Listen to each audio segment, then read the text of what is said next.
Hello and welcome back to the channel, and today you find me over in Newhaven in East Sussex, and we are in Newhaven Fort. So Newhaven Fort is built into the top of the downland cliff. All of this centre section here was all hollowed out, and obviously all of this structure put in. And this actually came into disrepair. The army were using it from the Napoleonic time right up until 1962. So both world wars it was utilised, and in 1962 the whole of this was abandoned. And it took it until the 1970s, 80s, when a local man took it upon himself to basically open this back up again.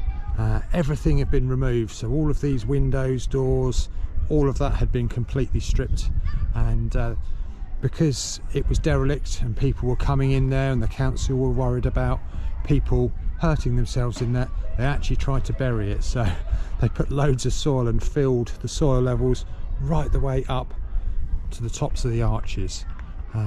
Even the tunnels that go down below into the cliffs, absolutely packed with soil. So it was like a mining job just to get all of the rubble and stuff put in out. But today we can see all looks in wonderful condition, and it's amazing to see that council are starting to invest in this place again. You'll enter the fort through this impressive tunnel and head through there to get your ticket. It's £12.95, and the £12.95 gives you access to the fort for a complete year. And then once you've done in there, into the intro theatre, which gives you a bit of history about the fort. Once you're finished in the introduction, then head on to these exhibits and all of these arches. If you're coming here and you need something to eat, they do have this great little cafe situated in the centre of the fort. I stopped in and had something to eat in there. Service was great, and it's lovely, modern and new inside. It's just a lovely little place to come, and because you've got access to this for the entire year, just even a day out just to come have a quick wander around and have something to eat would be absolutely great. So in this first arch we've got history of the local area. These downs have been used over thousands of years, through the Bronze Age, Mesolithic, Stone Age, and more modern times like Romans and Saxons as well. So in these little drawers down here we've got some examples of artefacts found in the local area. In this room we get to explore life inside the fort. Some of the old style coal-fired heating, beds, guns and sports equipment, toys. Some more of the very traditional steel beds that the soldiers would have slept on. Just look how they fold up so they don't take so much room in these tight quarters. So in this room, just some examples of some of the old dress, uniforms,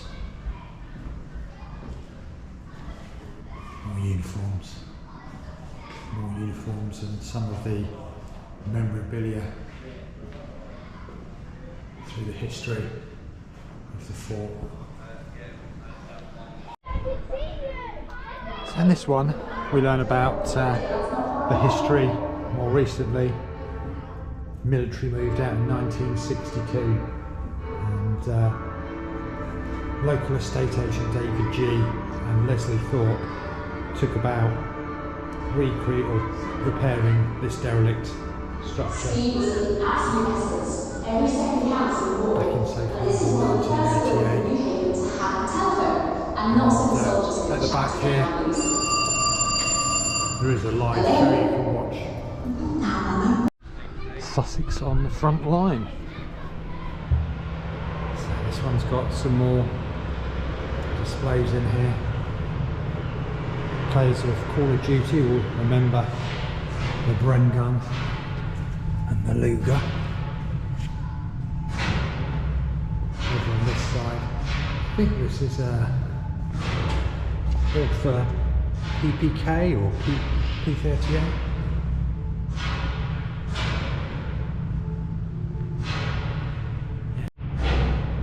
Never my favourite, but here we've got the famous Tommy gun. They've made a great use of space here. Some wonderfully bright displays.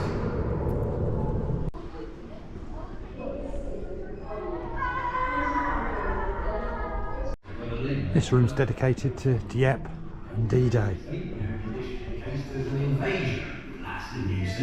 Set out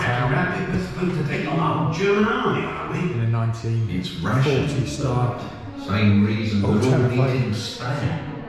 You know what's In this room here, we're going to be looking at Women and War and the home front.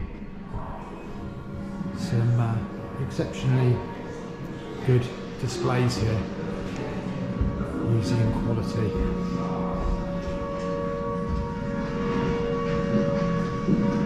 And a bomb shelter, what it looked like, and the after effects of a bomb strike.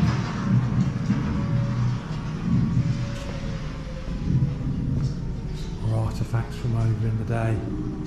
And example of a really big bomb there, look, the Herman bomb, 1,000 kilograms, flattened the whole street. So we're in obviously one of the old parts of the fort here. Just these wonderfully maintained displays everywhere you go. Air raid shelter here. And looks like we've got some, if you've got the children with you, you've got some clothes to dress up in.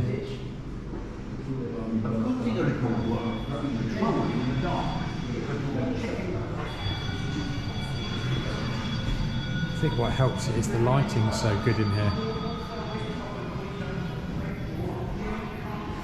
The air raid shelter. Oh, look at this. Reenactment of an air raid shelter. Old heater down there. If you are bombed out and have no friends to go to, ask a policeman or a warden and he'll find the closest rest centre.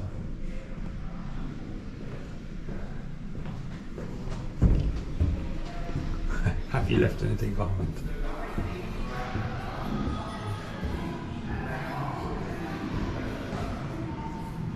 Very well themed this, isn't it?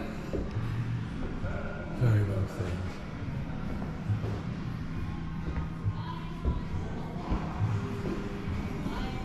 The real home front.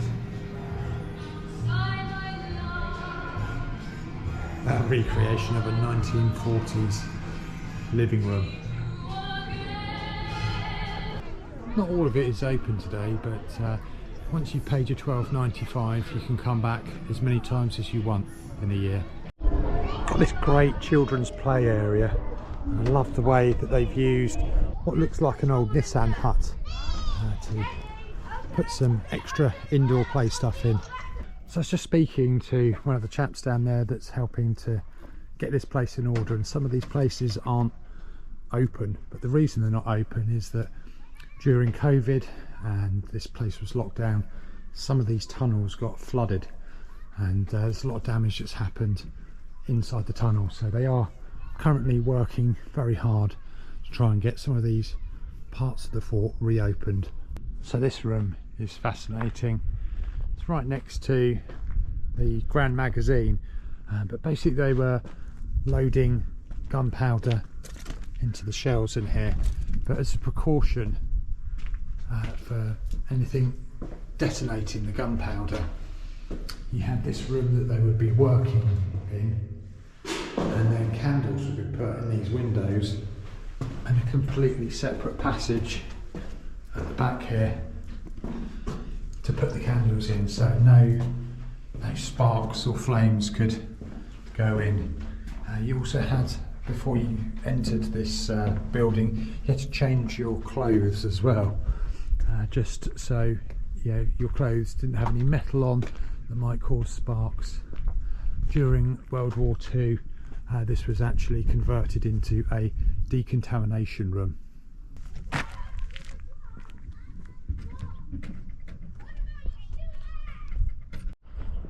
Over here we've got the battery observation post. So this would be basically used to spot where the shells were landing and firing out to sea. Some examples of the shells right here. That leads up to the highest point on the fort. So this is the highest point in the fort, the observation post. Stunning views looking out to sea. Almost feel you could see France on a clear day. And now we've got the Coast Guard still keeping a watch.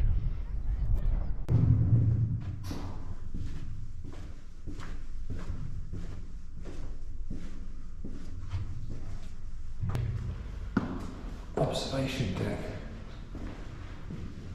So you'd have the commanders in here observing where the shots are being fired from over here. Shows you there the equipment they were using.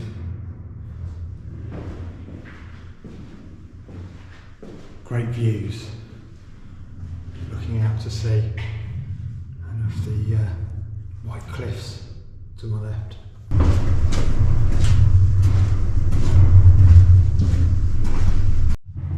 So down at the end of this tunnel we've got some musket galleries. It says here in 1941 they became disused, a long time down there, but they would obviously been used to repel people that were coming across the beach. It was later used as a radar station. So this is the main gun battery, where the big guns would have been shooting out to sea.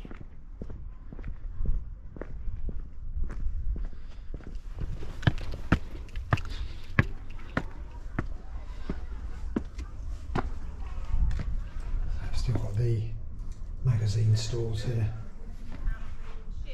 This would be where one of the big guns would have been placed.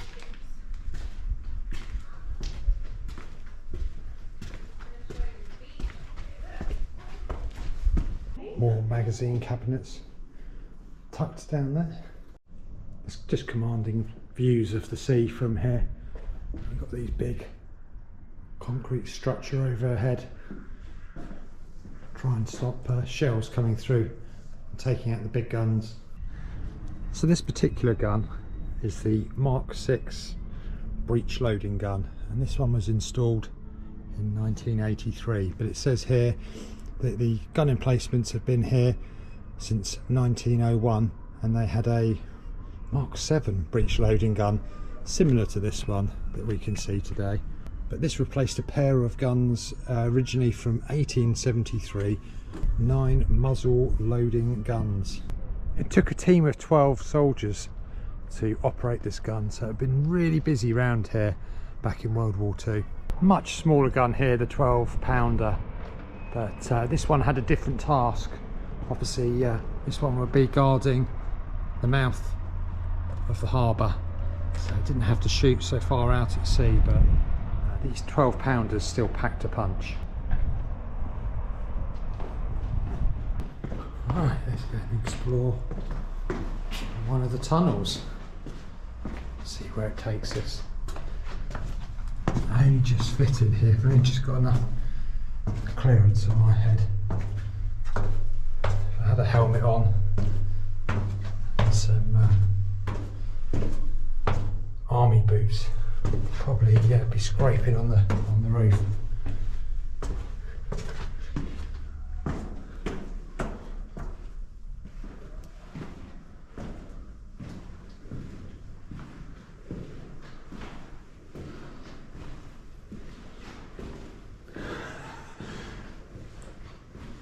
Right. I'm guessing this would have been a magazine storage. Maybe a chute that goes up to the main gun battery.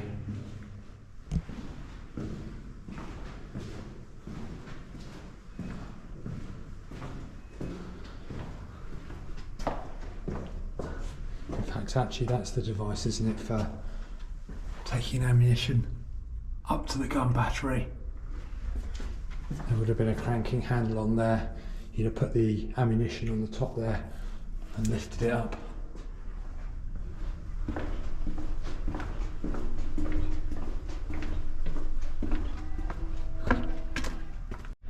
So from this side of the fort we can see the gun emplacement we were just in. We've got more gun emplacements with no guns being manned today. Looks like they're carrying out some restoration work to the downland around there. So currently out of bounds. So the fort was originally built in the 1860s to counter a French invasion. Let's go and have a look in the caponnière. So this is called the Eastern Magazine. Got a doorway from the master gunner's quarters making its way down, and these are much bigger tunnels than the ones we saw on the western side. Right, we'll explore down here first and then we'll come back up and have a look down through the magazines.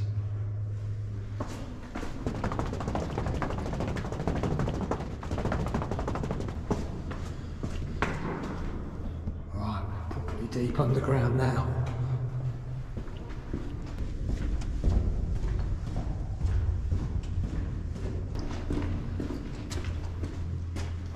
The size of these doors. 4 inches thick.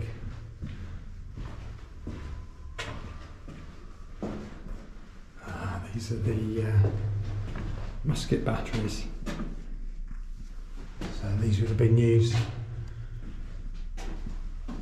for defending the ground level. An integral part of the fort's defences was the caponnière, a defensive structure built at the base of the cliff to provide small arms fire, placed in position that can look all the way along the eastern and southern faces of the cliff. It was protected by a moat that was 3 metres wide. In the event of an invasion, 22 soldiers would man the caponnière using musketry ports. Wow.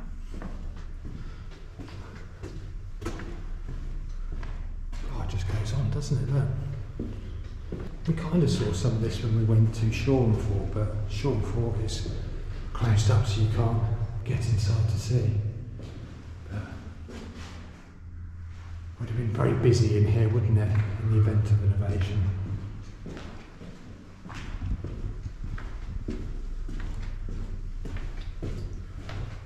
Probably coming to the end now, aren't we? Yeah.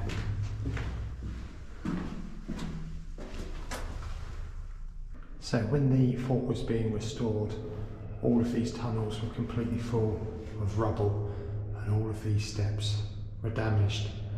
So they all had to be repaired before the fort could be reopened.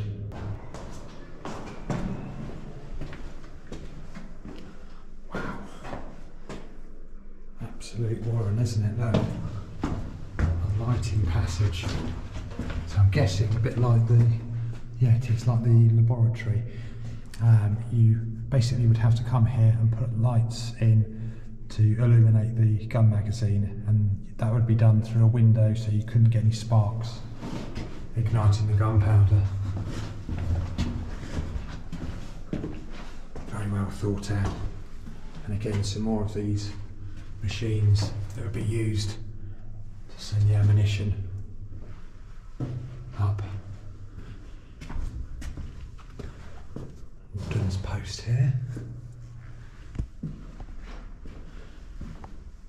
So one of the gun magazine rooms there.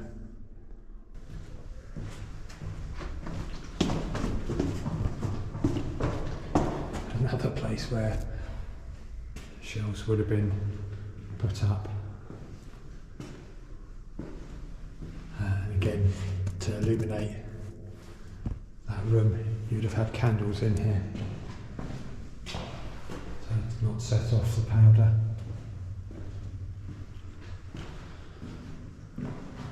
So in this room here we can see the windows. It still would have been very dimly lit in here, just the two candle to see with.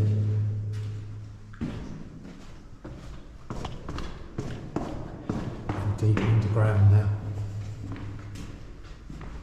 More magazine rooms.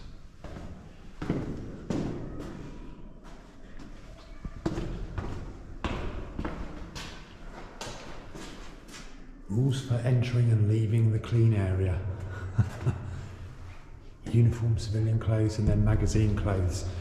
So when we were up at the laboratory, it was said that basically these clothes here didn't have any kind of metal on them. So you didn't want a spark going off, detonating any of the magazines.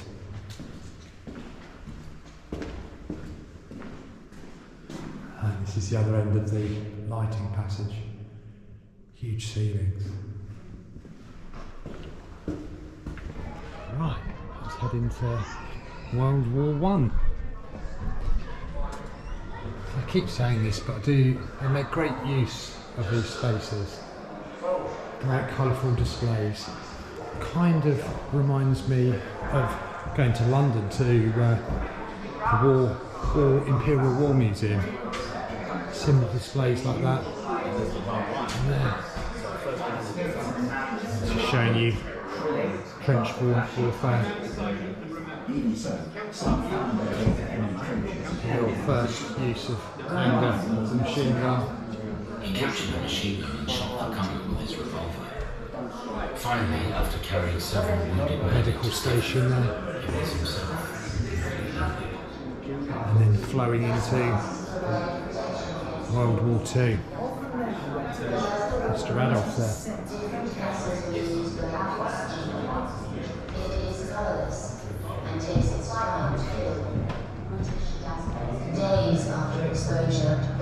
looks grim, doesn't it? No man's land. We're taking every precaution we can think of. So brave, all of the soldiers that fought in these conditions. Sadly, it wasn't the war to end all wars. So I hope you've enjoyed my short video on Newhaven Fort. If you're interested in videos just like this, then don't forget to subscribe to the channel to find out more content that I make.